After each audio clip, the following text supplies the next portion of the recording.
y a beaucoup de vidéos dessus. C'est pas tant le nombre de vidéos qui compte. Ouais, donc. Bah, les minutes alors.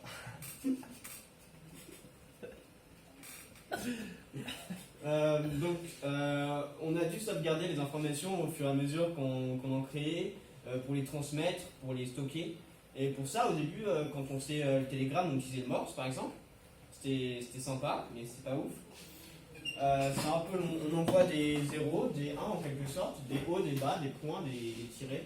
Vous voyez ça comme vous voulez, mais c'est comme un son, une absence de son.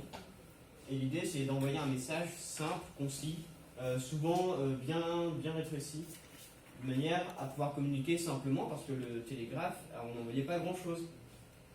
On peut aller tout de suite à l'ère de l'ordinateur, je pense. Au début des années, je dirais 1970, on s'est dit tiens, ce serait cool de pouvoir sauvegarder, traiter nos informations, peut-être même juste écrire des lettres sur un ordinateur, ce serait ouf. Et on a fait ASCII.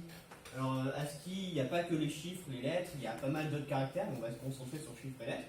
Donc de la même manière, les chiffres et lettres étaient convertis en hexadécimal, qui eux-mêmes ont un équivalent en binaire dans l'ordinateur.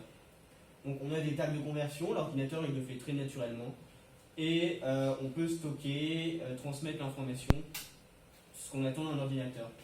Et ça, c'est vraiment juste la partie communication. Maintenant, quand on veut communiquer, on ne veut pas communiquer en clair comme ça, on ne veut pas envoyer des informations 48, ok c'est K, 4B, ok c'est K, ok je sais ce que la personne veut dire. On veut communiquer de manière un peu plus sécurisée. Donc ce qu'on fait maintenant, c'est on crypte nos informations quand on communique. Et comment on fait? On envoie la méthode de cryptage de la personne avec laquelle on communique. On lui envoie la méthode de cryptage donc, et on lui envoie le message. Et avec cette méthode de cryptage, il peut décrypter notre message. Alors il y a plusieurs types de cryptage. Il y a des symétriques, des asymétriques, il y a un peu de tout.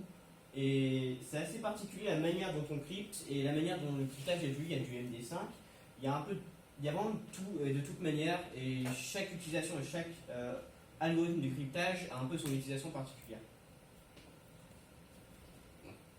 Maintenant, merci. Maintenant, il y a le moment où on veut sauvegarder l'information. Quand on veut la sauvegarder, on peut soit la sauvegarder pour la réutiliser. Auquel cas, on va peut-être la crypter, la sauvegarder dans une base de données. Soit on veut la sauvegarder parce que c'est une information sensible qu'on va être amené à vérifier, comme un mot de passe. Et ce genre d'informations-là, on les hache. C'est comme les faire. On les met dans une fonction qui va nous sortir un ensemble de lettres et de chiffres qui est unique, qui correspond uniquement à l'entrée. Un peu comme une fonction mathématique. F de x égale y. Y, il est égal à un seul x. Enfin, il équivaut à un seul x par f moins 1 de x. Il a un seul antécédent. C'est ça, un seul antécédent. Et le fait qu'il ait un seul antécédent en fonction de cryptage, c'est à peu près la même. En 2hh, c'est la même chose. T'as plus d'espoir en maths.